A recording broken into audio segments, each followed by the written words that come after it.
Welcome to Make Money Count. Today we're going to be talking about home prices, inflation rates, and the economy. So don't go anywhere. We'll be right back. Be sure to visit MakeMoneyCount.com to find all of our old episodes. This is another episode of Make Money Count, as we all always like to say.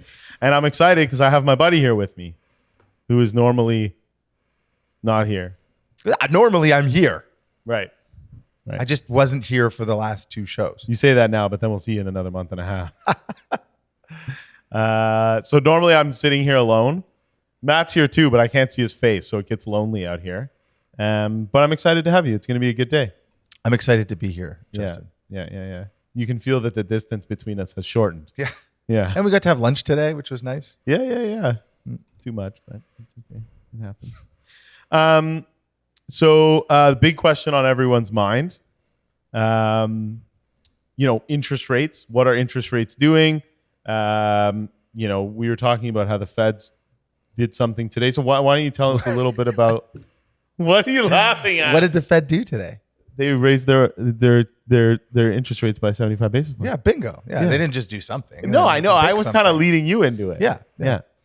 Listen, we're at this point right now where the central bankers have to fight inflation. And everyone is so worried about inflation because we're seeing it in everything. Mm-hmm. So the central bankers have to act so that inflation doesn't become entrenched in our economy, which is the big fear. Inflation becomes entrenched and people really change the way they behave. Consumers change the way they behave, and it can really tank the economy. So we saw the Bank of Canada increase interest rates with a massive 1% hike, right? Yeah, it was 1%. Yeah. And then today we saw the Federal Reserve increase with a 75 basis point hike. Right. These are serving to kind of hit the market in the head with like, hey, listen, like inflation is our number one priority. It is a top concern. We're going to do whatever we need to combat it.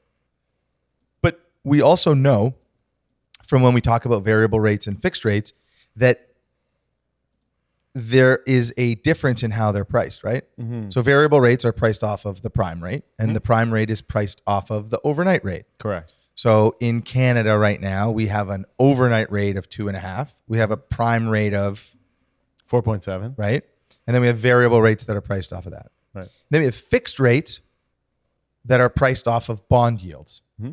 I'm going to see if Matt can throw up the bond yields chart. Maybe we can reference it a little bit while we're talking about this. Thanks, Matt. I'm not going to talk about it yet, though, Matt. But thank you for being so quick with that. So what's important to note right now when we pull up this bond yields chart? But not yet. But not yet, Matt. Not too quick, bro. Okay, so what's important to note is even though we're hearing this dialogue from the Bank of Canada and the Federal Reserve of we're going to do whatever it takes, we're going to increase rates, the bond market is no longer moving in lockstep with the projections from the central banks. Right. And that's telling us that the bond market is pricing in a recession. The bond market is saying the bond market is off 80 basis points, almost 1% from its high. So the yield on the 5-year Government of Canada bond has dropped. Right.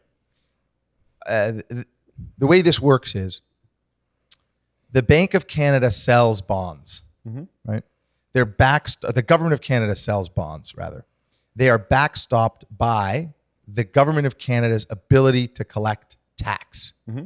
So you and I would say, okay, I have $100. I want to put it somewhere that's safe because the yield or the rate of return on a Government of Canada bond is the risk-free rate of return in Canada. Right. Okay. So we'll say, where are we going to put our $100? Let's buy a Government of Canada bond. If you buy it at the issuance, you buy it and you receive the coupon on the bond. Okay? Mm-hmm. Then the bonds trade, just like everything else, right? People buy and sell them. And the price of the bond changes as the expectation of interest rates in the future and currently change.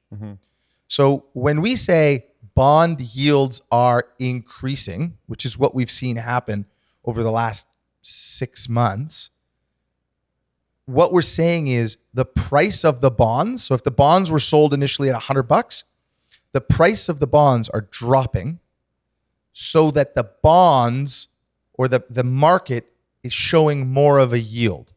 So if I originally bought a bond for $100 and the bond was returning a 2% yield.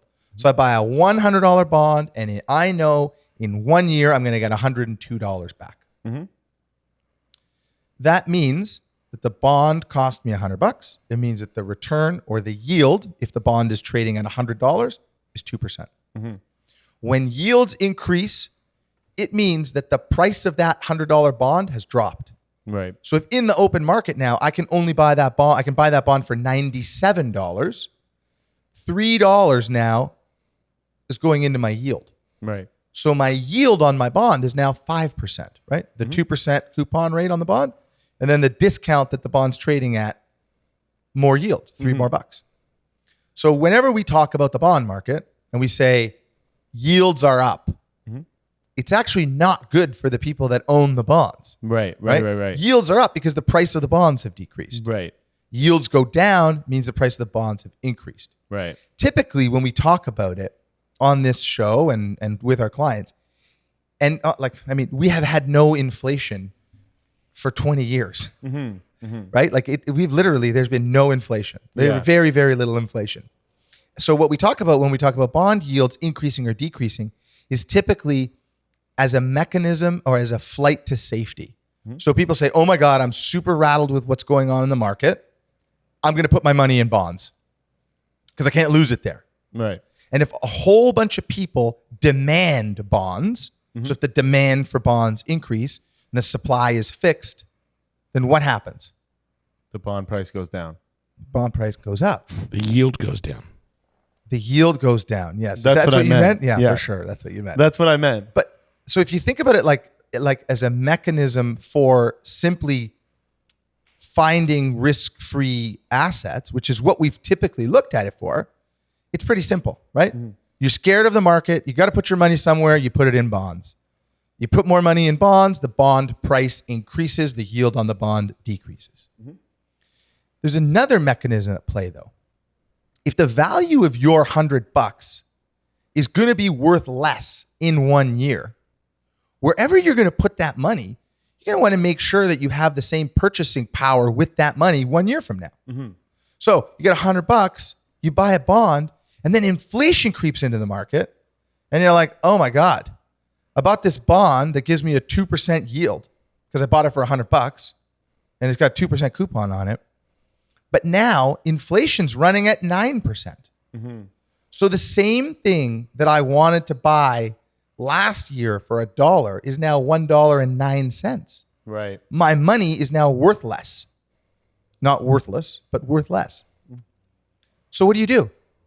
Well, if you are in the bond market, you demand more of a yield to park your money somewhere, right? And if the Federal Reserve is telling you that interest rates are increasing, the overnight rate is increasing, inflation is running hot, the Bank of Canada is telling you the same, every G7 nation is telling you the exact same thing, well, that means that the yields on the bonds that are being traded will steadily increase, right? The only time that those yields will then turn back down is when people start pricing in a future where interest rates may drop again. Right. And the reason why interest rates drop is to re-stimulate economic activity. So right now, and this is going to be a give and take seesaw, like the markets are crazy right now. Like today we saw the Federal Reserve increase rates by 75 basis points. We saw the market rally 4% into the close. Right. So I don't know that it like anything in this market, it's not going to be like a steady move to exactly where you want it to be, right? It's going to be up and down, back and forth for a little while now. But the bond market has kind of consistently, well, you can put that up now. If you look at this chart of bond yields, you can see like we reached a peak kind of mid-June, right? At that point, we were at our 52-week high, which would have been like 3.5, 3.6. We are now today trading at 280. So about 80 basis points off of where we were at that peak point. That peak point was like inflation's running hot, the economy is doing relatively good, less of a probability of a recession as interpreted by the bond market at that point in time. Now, what the bond market's telling us is that more of a probability of a recession is being priced in, almost a certainty of a recession is being priced in. And as such, bond yields are coming off because the trajectory or the rapid rate of increases in the overnight rate is no longer what we thought it was going to be. Right. I guess the issue is how will the economy, the issue for kind of Canadians and homeowners and people looking at what they should be doing right now is, how is the economy going to react with the recession that we are kind of on our way into or into, Imminent. however, Imminent. yeah, exactly.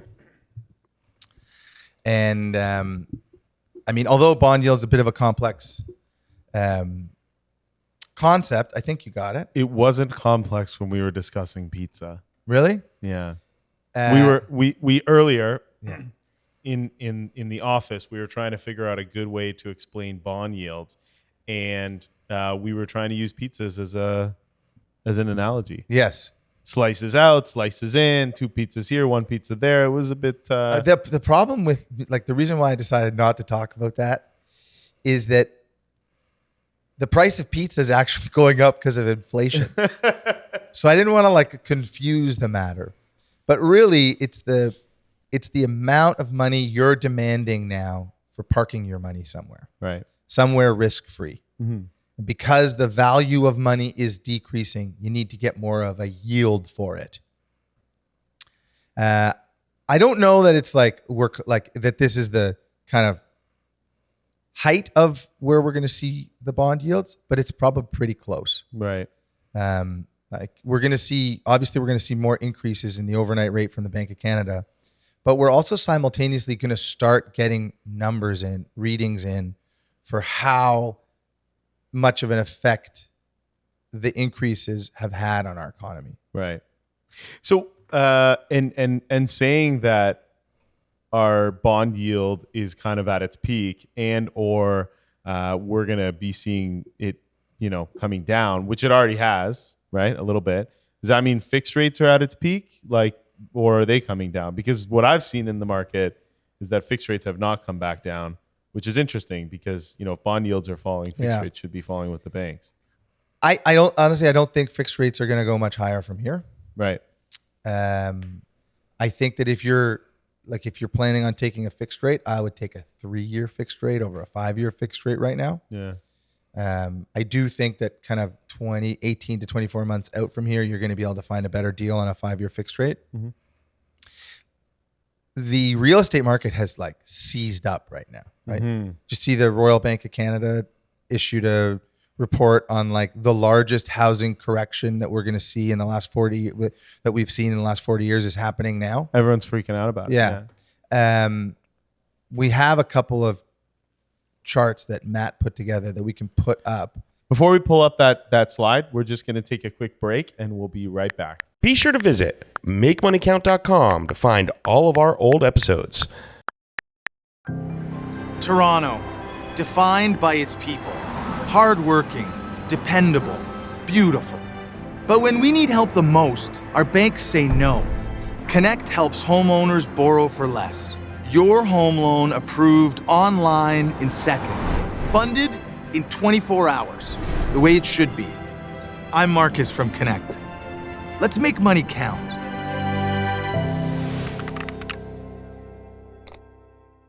And we're back, and we got the chart up. It's like movie magic. Oh, yippee. Movie magic. Okay. So there's a couple things that I like about this chart.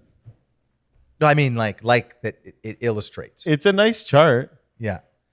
Matt did a nice job with the colors. Thanks, Matt. Okay, so along the top of the chart is the average home price. Okay, this is for Ontario.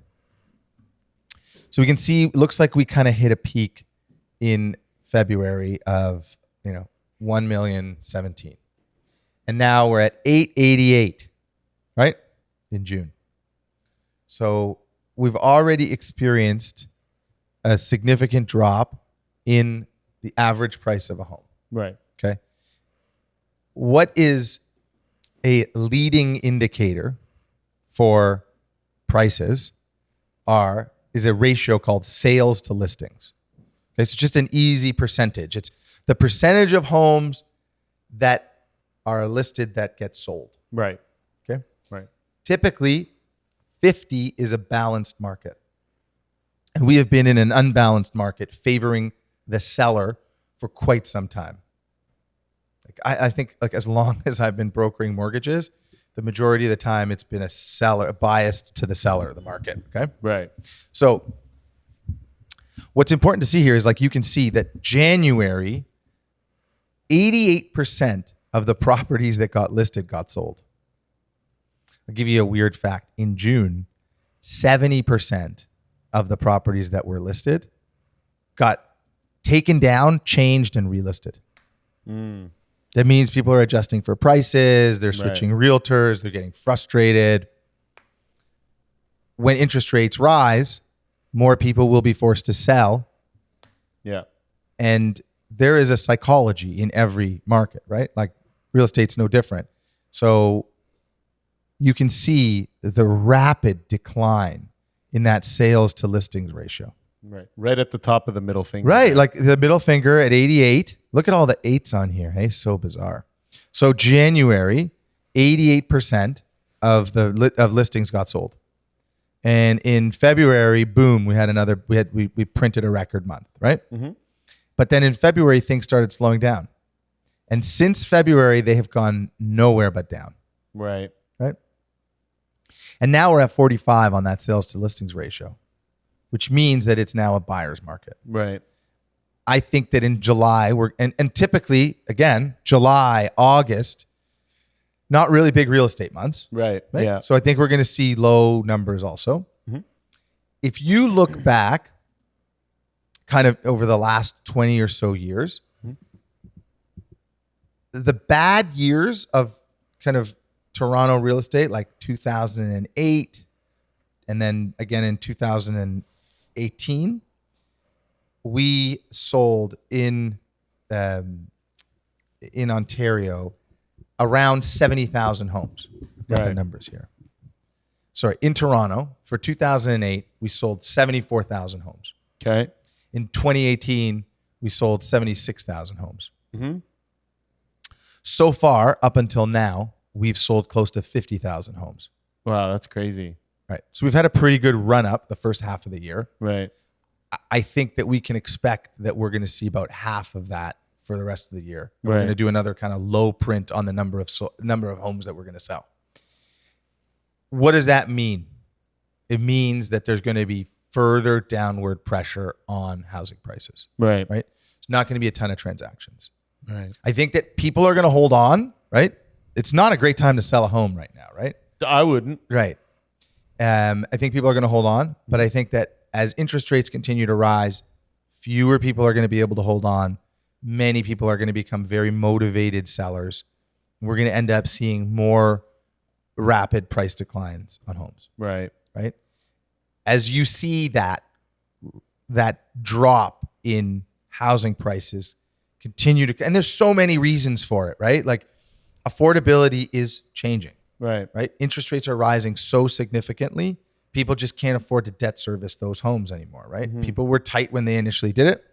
Then people aren't going to be able to qualify for as much home when they're buying anymore because the stress test is going to go up. So all around, there is going to be downward pressure on rates. Mm-hmm. Downward pressure on property values. Upward rates are trending higher. As a result, at some point, we need a catalyst to propel rates back up again, right?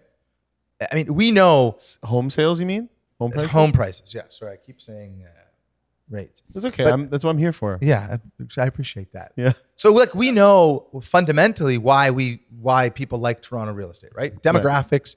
Right. We're constrained on supply. There's a ton of immigration.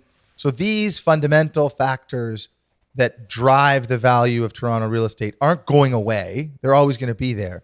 But psychology has a really big part to play in it, right? Right. If you're seeing rapid price declines on real estate values, and you're seeing your family's inability to afford the monthly payments that come along with that home, at a certain point, you're going to break and you're going to sell.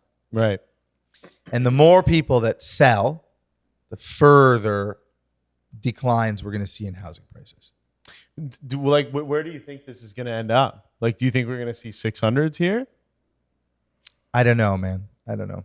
It's dependent on how many more increases we see from the Bank of Canada, and at what point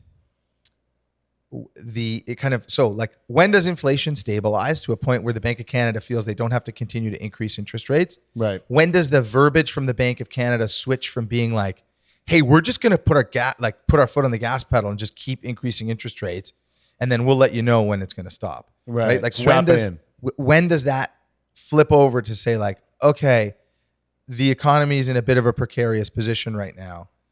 You know, people are feeling the pinch. The first thing we're going to see is, you know, people are going to start defaulting on unsecured debt, right? Mm-hmm. Credit cards are going to be too much to handle. Car loans, which are secured against the car, but like, you know, that type of kind of downstream debt is going to start defaulting. Sad. It's horrible. Yeah. Horrible. And all of these kind of factors that the central banks and the government have been relying upon to tell us that we're not in a recession, which is something also I find so bizarre. Like, we're in a recession. This is a recession, right? Like we're seeing a decrease in growth, mm-hmm. and we're not doing anything to stop it. In fact, we're targeting inflation, so we're increasing interest rates, which will only accelerate the rapid decline in GDP that we're going to see. Right. So it's going to further affect our economy, right? Mm-hmm. We know that, you know, housing in Canada has such a great dominant position on the kind of percentage of the GDP in Canada. Well, what's going to happen? That's going to shrink, right? Mm-hmm. Growth in Canada is going to shrink. People will lose jobs. People will have less money. People will be selling homes. Property values will drop. Interest rates they're still telegraphing that interest rates are going to go higher. And the government of Canada and the US government are telling us we're not in a recession, everything's fine, and they're hanging their hats on employment numbers.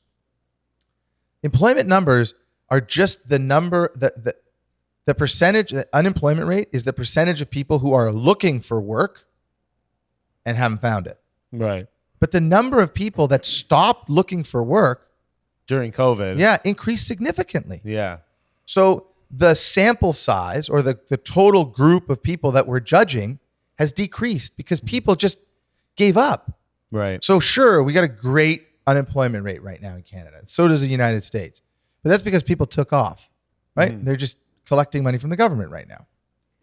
So going into this next phase, like there's so many different predictions. There's like Nouriel Roubini. Do you know who that is? I absolutely have no clue who Nouriel Roubini is. You'd like him. Like him. He's like a cool, he is like Italian, but like from Turkey, economist. They called him like a Dr. Doom or something. He has like he called the 2008. Like Kevorkian? No. He's an economist. He called the 2008 crash. He's a very kind of pessimistic economist. Right. And he believes that we're going to see like a massive, massive downturn, you know, kind of like in all parts of the economy. Right. And there's a good argument to be had, right? Like to be said for that. Like that if we destroy consumer confidence and we eliminate consumer spending, which is what we're going to do if we make people feel poorer, mm-hmm. which is how this line continuing to trend downward, that's what that does. Mm-hmm. At a certain point, we will be no longer worried about inflation, which is where the central banks want to get to. Mm-hmm. And we will be worried about how to resurrect the economy. The good news is is that we'll have increased interest rates so significantly that we could do these same 1 percentage point rate drops to get the economy firing again. And so what do you think? So the Feds went 75 basis points. We went 1. Feds went 75 basis points. So what do you think we're going to do? I mean, it's going to be dependent on what the inflation readings look like, but I don't think we're going to see another 1 percentage point hike from the Bank of Canada. Yeah, no. I really hope that we don't. It's going to be problems. Yeah, like there's another part of this, which is like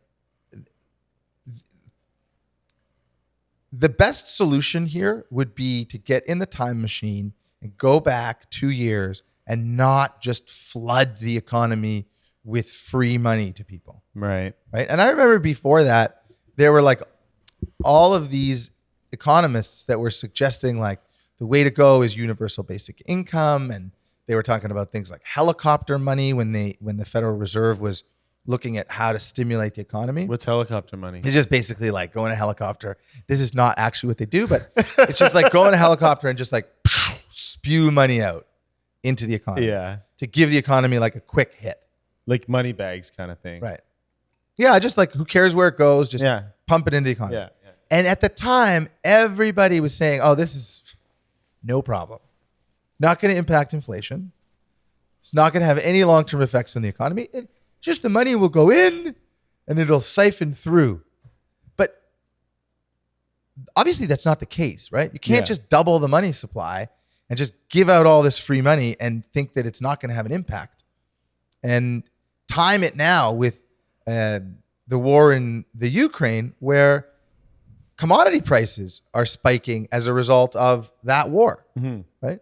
I think like there's just so many factors at play that are impacting inflation.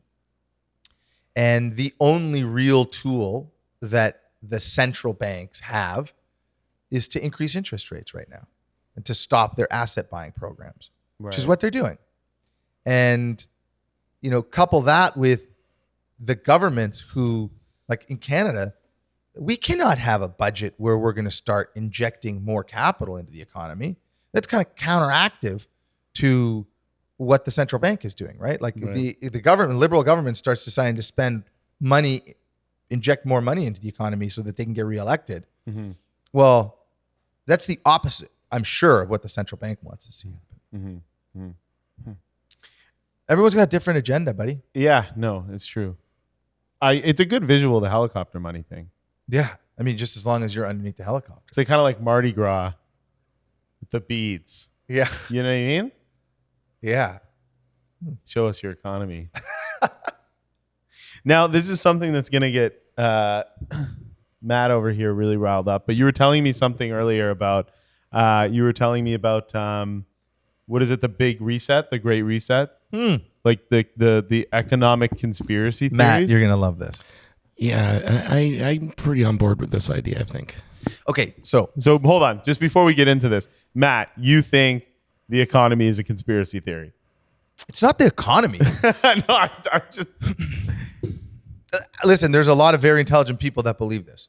I didn't say that there wasn't intelligence. I wasn't making fun of Matt. Sounded like you were making fun of Matt. I wasn't making fun of Matt, did it sound like he was making fun of you there? A little bit. I wasn't making fun of Matt. Yeah, okay. So there's something called the World Economic Forum. Okay. Happens in Davos, Switzerland. Oh, yeah. Oh, yeah. Oh, yeah. And the premise of it a couple years ago was something called the Great Reset. Right. And the idea was let's take an opportunity to reset the economy and governance to allow corporations to be involved, big multinational corporations, to be involved in the governance of the world. And let's make the governments just one part of the kind of stakeholder committee for how the world is going to be run. This is like globalization. Let's bring everybody together. Let's focus on, and they did it like the whole premise of it is to focus on like equitable finance and green finance, Right. which are really kind of catchy and like everybody. Do you want everything to be fair? I do kind of want everything to be good. I taught my kids this. Okay. Okay. Okay. Do I look better sitting back, by the way? Do I Good look way. more relaxed? It's like rearranging the deck chairs on the Titanic. Okay. So the way you want to get someone to agree with you is like you start nodding your head, right? Justin, do you like pizza? Yes. All right.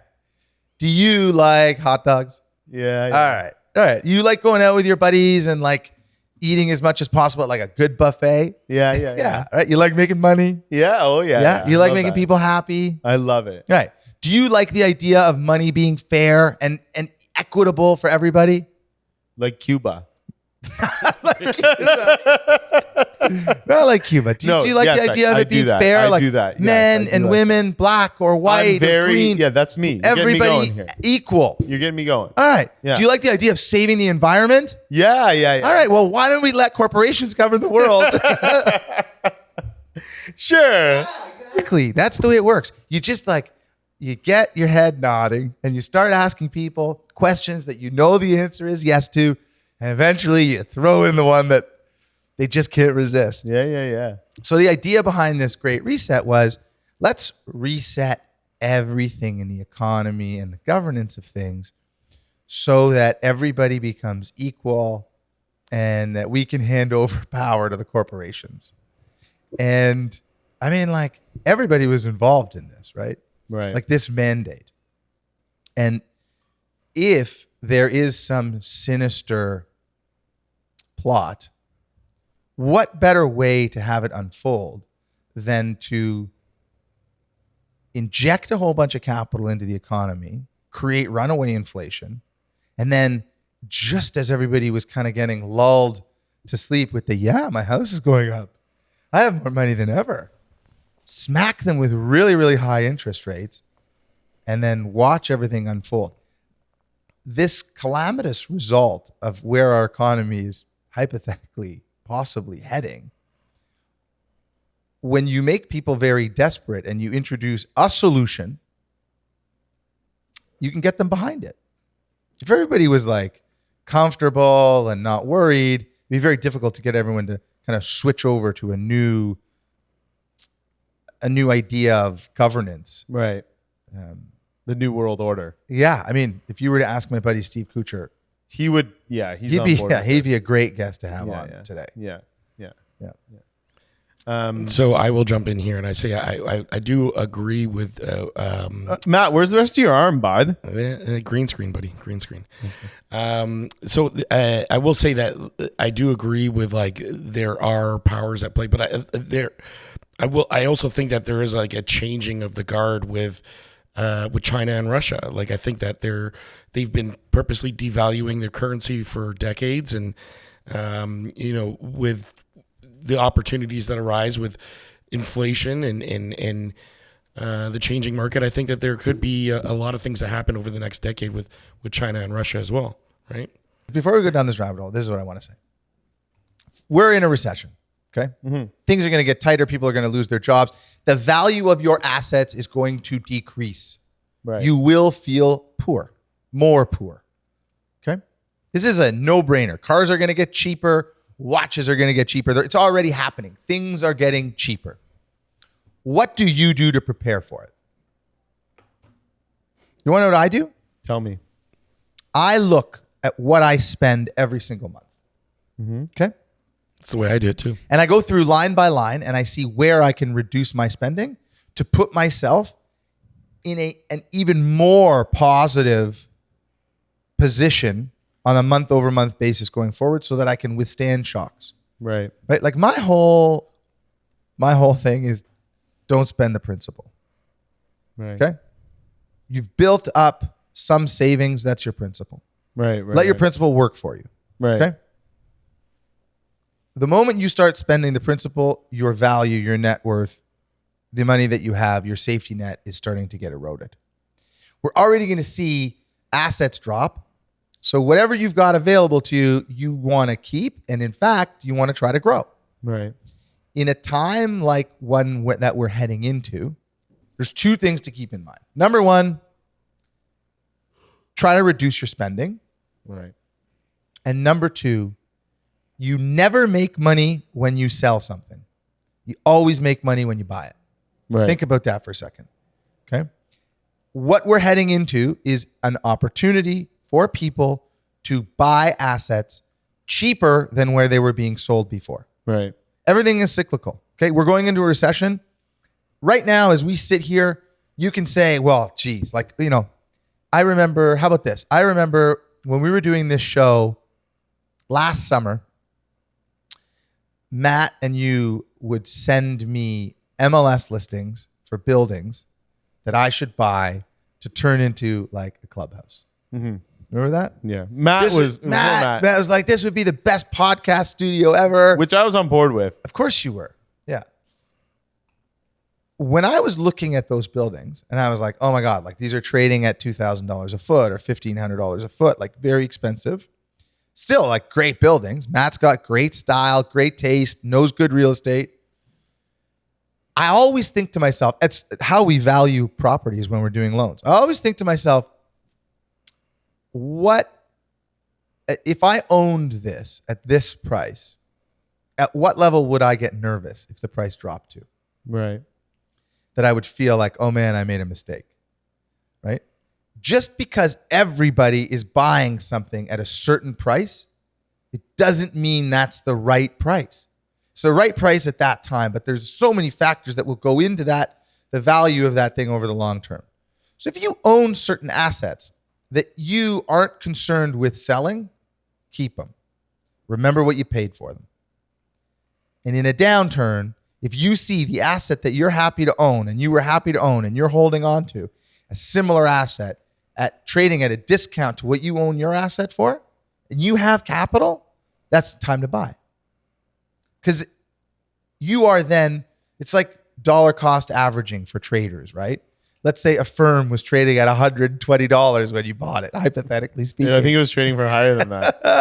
And now it's 29. Right. Well, like if you believed in it at $120 and now it's trading at $29 and your long-term thesis was to hold a firm and pass it off to your kids, well, then you should be buying more at 29. Yeah. It's the theory behind cryptocurrency too. Oh, Matt, let's not get into crypto right now. Back to the conspiracy theories. Yes. I'm just joking. Like if you were bullish on the metaverse, then maybe now's the time to go buy some land in the metaverse, right? Whatever it is, NFTs. Or NFTs. I mean, let's just put a disclaimer up, right? Like we know nothing about these, well, Matt thinks he does, but like, well, all I'm trying to say is like, go into this period carefully. Okay. And it should be easy for people to do because you're getting smacked in the face everywhere you go. Okay. Mm-hmm. Like I went out for dinner the other night with a friend of mine. And I don't normally look at what like the prices of the things are on the menu. And he was like, actually there's certain restaurants like you go to where like the woman, they hand the woman a menu with no prices on it and the man gets the menu with the prices on it. Have you ever seen that before? No. Yeah. That sounds like a little bit archaic. I mean, like, so like in Monaco, okay, there's this restaurant at the Hotel de Paris. It's like a really high-end hotel. And I've never been there. Yeah, well, listen, Monaco's great. It's a great place to go if you think you're feeling rich. Yeah. Go there, you're basically homeless. You feel poor. The moment you get there, you're poor. Anyways, I went there for dinner and they handed me a menu with the prices on it. They handed my wife a menu with no prices on it. And Cordelia looked at me and she was like, I don't know. Like, do you have prices on your menu? I got no prices on mine. And I was like, here, just take mine. Like, I don't look at the prices on things anyways. Like, we're here. We're at a restaurant. We're having dinner. Mm-hmm. My general rule is if there's an item on the menu that's named after the restaurant, like if it's the Hotel de Paris croissant lobster, you got to get it. And if it's the Hotel de Paris souffle, ship it in. Right? Right. Same way as it's like, if the burger is named after the Drake Hotel down the street, right, you get the Drake Hotel burger. Yeah, or like the Dave's Double. Exactly. right? You get the You thing. can't go wrong with a Dave's double. I don't know what that means. At Wendy's. Oh, Dave's double. Okay. Yeah, Dave Thomas. Yeah. Well, anyways. So this particular instance, I go for dinner with my buddy, I'm dying over here. and we're sitting there, and he goes to me, he's like, have you seen the prices of things on this menu? And he starts going through the menu, and he's like, what do you think the flank steak costs? I don't know, $50. 95. I was going to say 65. I was like, oh my God, don't tell me the French fries went up. French fries, $15. This is ridiculous. So where I'm going with this, okay? By the way, at the Hotel de Paris, they also gave me a jacket because I went in and I wasn't wearing a jacket.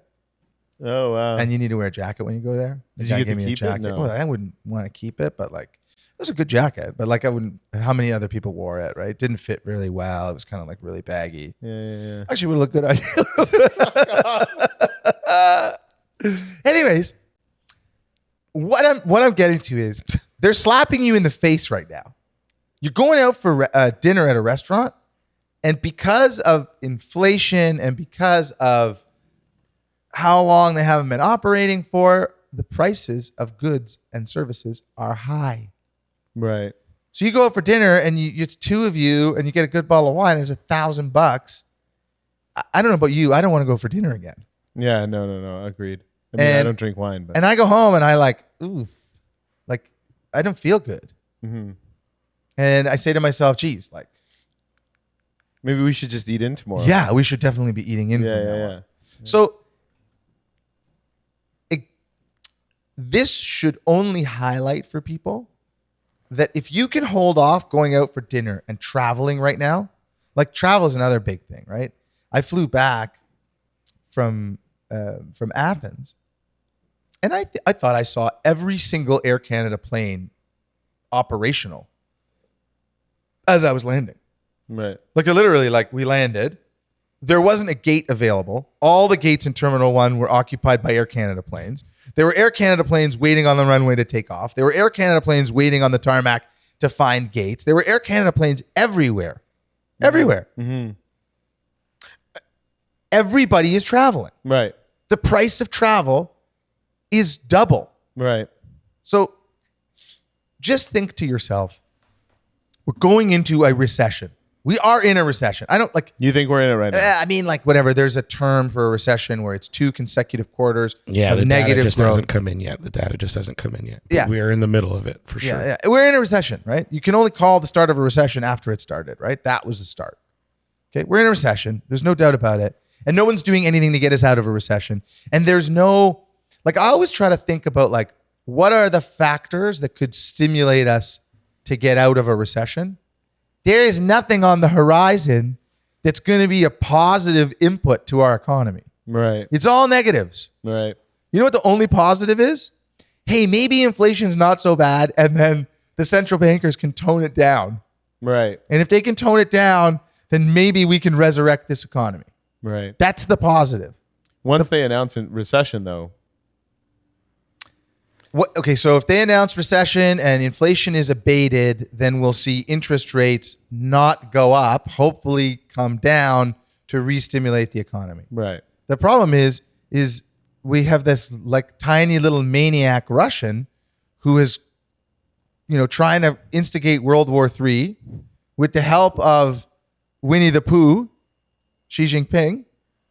They call him Winnie the Pooh. Did you know that? No, I didn't. Oh, we're gonna get hacked. But I feel like our show is not going to be existent next week. We're gonna get hacked. For Matt, sure. fire up the firewalls. My iHerb account already got hacked. I told you this. Yeah, you told me yeah, that. Yeah. Anyways, like we've got an attempt right now. Well, sleepy Joe Biden is at the wheel.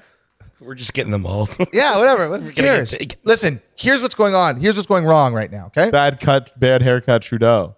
Okay. Gotta Well, be in here first of all, Trudeau is looking for a master to serve, and he has found it in this kind of globalist agenda within the World Economic Forum.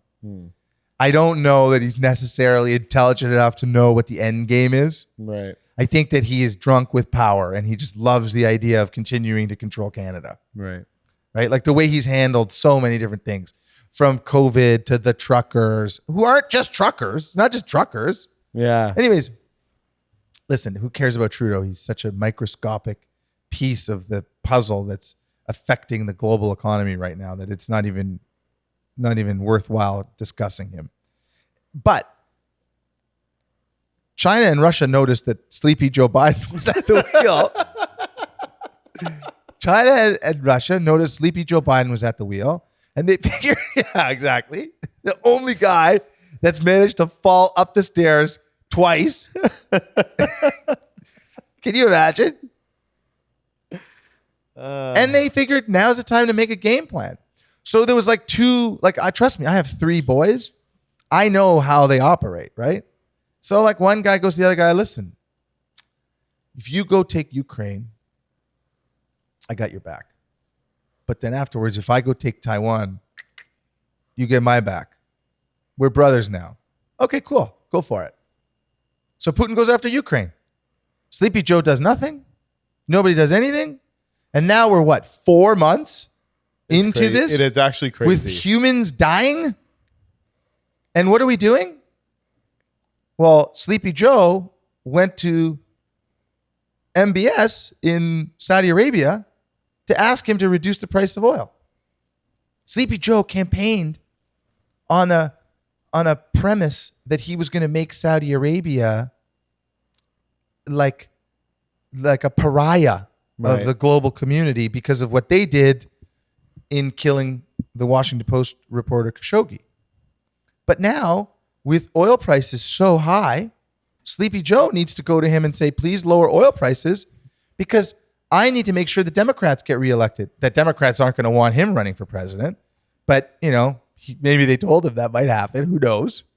But it's constantly picking the lesser of 2 evils and constantly being backed into a corner leads to constant bad decision making. Right. I mean, don't forget, we also did take McDonald's away from them. Yeah, well, we got that going for us. Yeah. And Ruffled chips and a whole bunch of other But things. they took the hookers. What is the main Russian export other than oil? It's hookers, right? Vodka. Vodka. Did you hear about the pipeline they found? Let's get oiled up with some hookers and drink some vodka. Can't do that anymore. I'm Russian. Drink hockey. Play vodka. We should put the credits to the end of this show should be highlights of Putin scoring. He's got some great highlights. Yeah, in his hockey games. Well, listen, this was a good show today. This was a good show. Yeah. I don't know how much of it's going to make it. Hopefully all of it makes it in some capacity. Maybe not all of it goes on television, but We'll definitely be uploading all of this over to the full YouTube channel, but we will not be airing it all on CHCH. And if we do, it will come with a disclaimer. We like to call that Make Money Count After Dark. Listen, here's the deal, okay? We need more people to follow us on YouTube. We need people. So if you do listen to this, go on YouTube and watch it or subscribe to the channel would be great. And go to makemoneycount.com, right? Cannect.ca for all your home equity, loan, or investment needs. Keep in mind, right? Let's remember what Cannect does. Yeah. Cannect, we lend people money to help them get back to lower cost capital. Yeah. And if you don't have a computer, 416-766-2666. All right, now it sounds too cheesy and too pluggy. All right. We just do this for fun anyways. Yeah. Okay, well, we love you, everybody. Thank you. Bye.